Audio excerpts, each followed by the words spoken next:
ওয়াইন্নাল আম্বিয়া আলাম ইউরিসু দিনারাম ওয়ালা দিরহামা।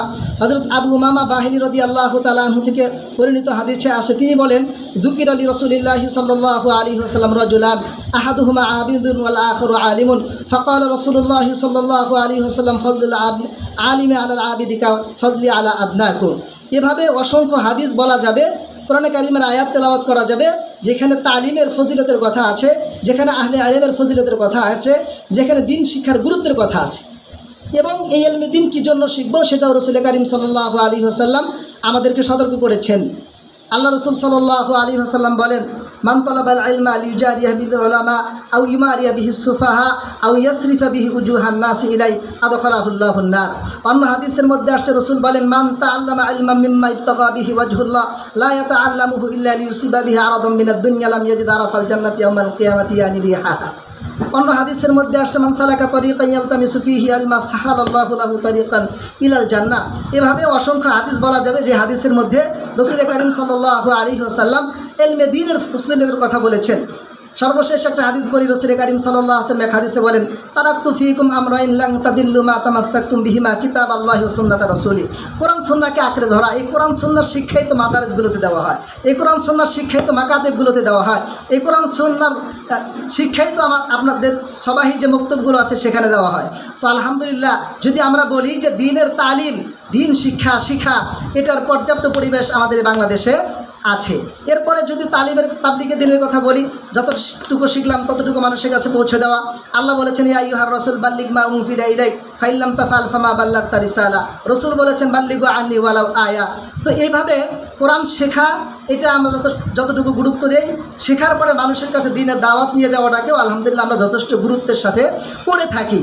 এবং এই তালিমের কাজ হবে, মাদ্রাসা একটা খুলবেন, আপনার এলাকার, আমার এলাকার যারা জনপ্রতিনিধি আছে, অপরাজনীতির সাথে সম্পৃক্ত যারা, তাদেরকে দাওয়াত করলে তারা খুব খুশি মনে সানন্দে আমাদের এই মজলিসে অংশগ্রহণ করে। তারা আমাদের বাচ্চাদেরকে কোরআন হাতে দেওয়ার জন্য টাকা পয়সাও তারা হাতিয়ে দিয়ে থাকে। দাওয়াত ও তাবলীগে যাবেন, তাদেরকে দাওয়াত করলে তারা দাওয়াত ও তাবলীগের জন্য বের হতে প্রস্তুত হয়। তার মানে হলো, তালিমে দ্বীনের কথা বললে মোটামুটি সবাই খুশি, তাবলীগে দ্বীনের কথা বললে কেউ নারাজ হয় না।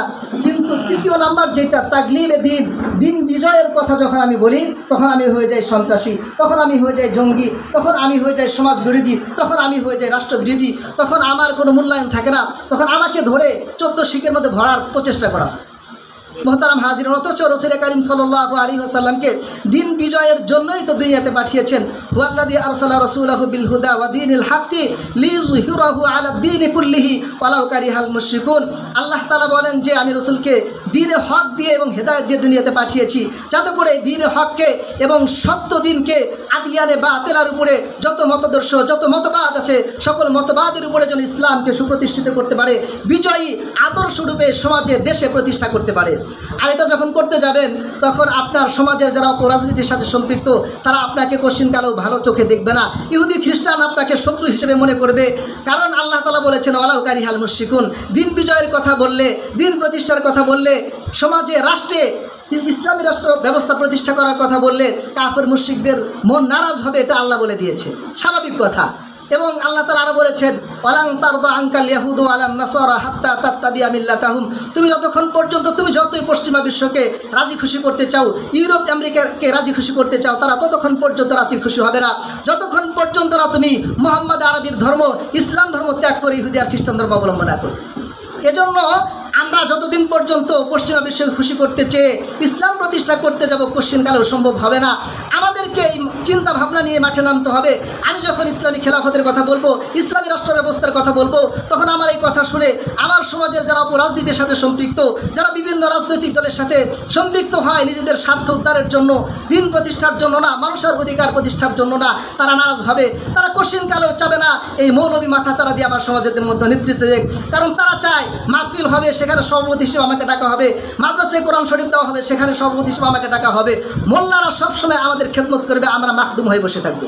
কিন্তু আমরা যখন ইসলামী রাষ্ট্র ব্যবস্থার কথা বলি, যখন খেলাফতের কথা বলি, তখন তাদের মাথা ঘুরে যায়, হাই হাই বলে কি। তার মানে যদি এই দাড়ি টুপিওয়ালারা একবার ক্ষমতায় আসতে পারে, ক্ষমতায় বসতে পারে, তাম বিশ্বের সমস্ত অপশক্তি চেষ্টা করলেও তাদেরকে ক্ষমতা থেকে নামাতে পারবে না। যার জ্বলন্ত প্রমাণ আমরা দেখেছি এবছর হজ ম্যানেজমেন্টে এশিয়াতে প্রথম হয়েছে, আমাদের বাংলাদেশের হজ ব্যবস্থায় প্রথম স্থান অধিকার করেছে। কেন? আজকে ধর্ম মন্ত্রণালয় যিনি আছেন, আমার আপনার মধ্যে একজন মোল্লা আছে।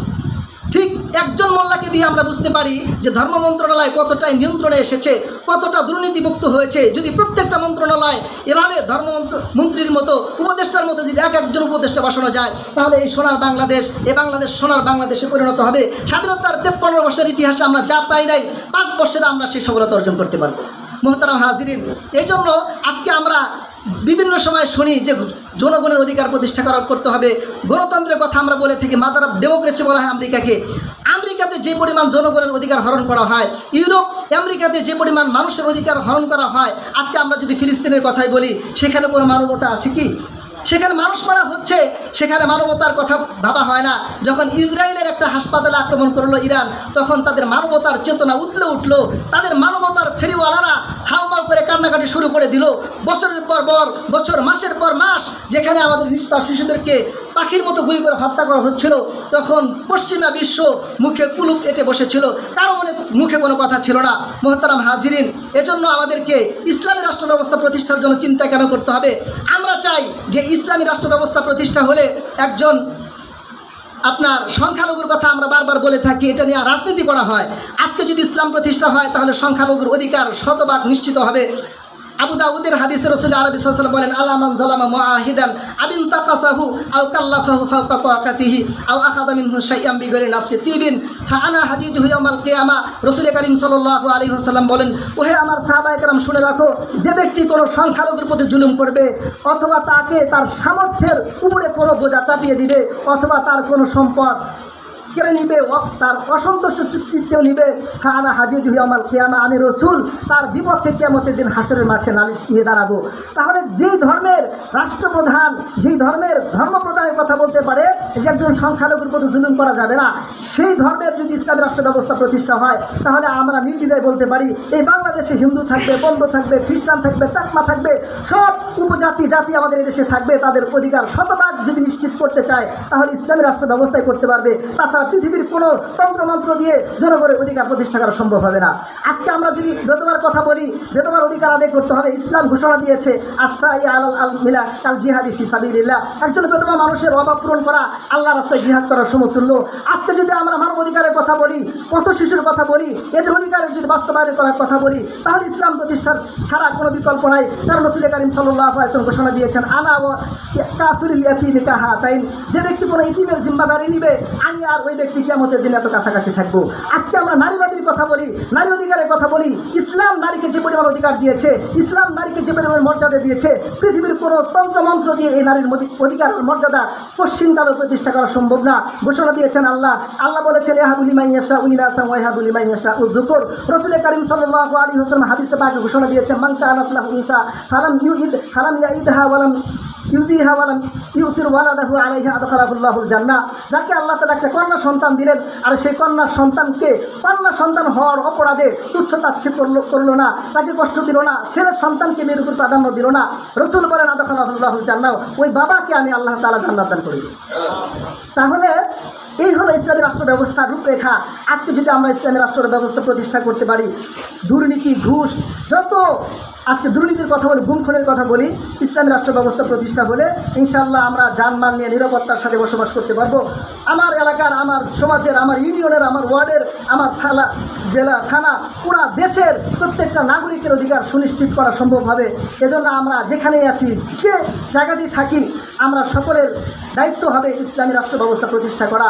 ইসলামী রাষ্ট্র ব্যবস্থা প্রতিষ্ঠা হলে নামাজের ব্যবস্থা সহজেই হয়ে যাবে, যাকাতের ব্যবস্থা সহজে প্রতিষ্ঠা করা যাবে।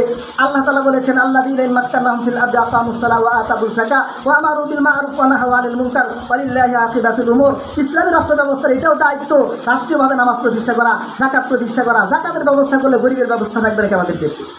রাষ্ট্রীয়ভাবে যদি যাকাত কালেকশন করা হয়, সেটা বিতরণ করা হয়, গরিবের আমাদের সমাজে 1% গরিব মানুষ থাকবে না, সবাই স্বাবলম্বী হবে। এই জন্য আমরা যেখানে থাকি, যে পজিশনে থাকি, যে কর্মই করি, আমাদের কাজ হবে আমাদের এই আল্লাহর দেওয়া জমিনে আল্লাহর বিধিবিধান প্রতিষ্ঠা করা। ইসলামী বিধিবিধান প্রতিষ্ঠার জন্য আমাদেরকে জীবনের শেষ পর্যন্ত রক্ত থাকা অবস্থা আমাদের প্রচেষ্টা করতে হবে। আমরা সকলে রাজি আছি ইনশাআল্লাহ। আল্লাহ তাআলা আমাদের সকলকে তৌফিক দান করেন।